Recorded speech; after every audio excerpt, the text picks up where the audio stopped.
যে 7টি অভ্যাস আপনাকে স্মার্ট করে তুলবে। 1 নম্বর, যতটুকু কথা বলার দরকার ঠিক ততটুকুই বলুন, অতিরিক্ত কথা বলা কমিয়ে দিন।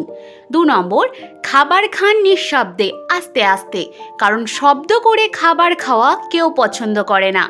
3 নম্বর, ট্রেন্ডি পোশাক পরা মানে স্মার্ট হওয়া নয়, পোশাকটা আদৌ মানাচ্ছে কিনা সেটাই হলো আসল কথা।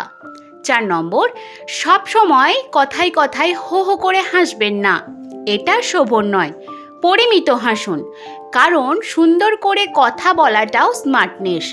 5 নম্বর, আপনার মনের অবস্থা যদি খারাপও হয়, ভালো ব্যবহার করুন সবার সাথে, অল্পতেই বিরক্ত হবেন না বা রেগে যাবেন না, কারণ যে কোনো পরিস্থিতিতে মানিয়ে চলাটাই স্মার্টনেস।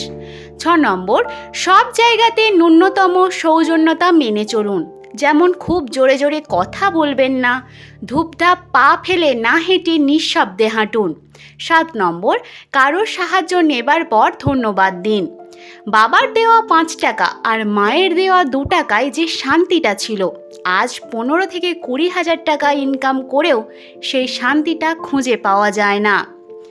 জিহ্বার কোনো হার নেই, কিন্তু এর আঘাত এত কঠিন হতে পারে যে কারোর হৃদয় ভেঙে দেওয়ার জন্য যথেষ্ট।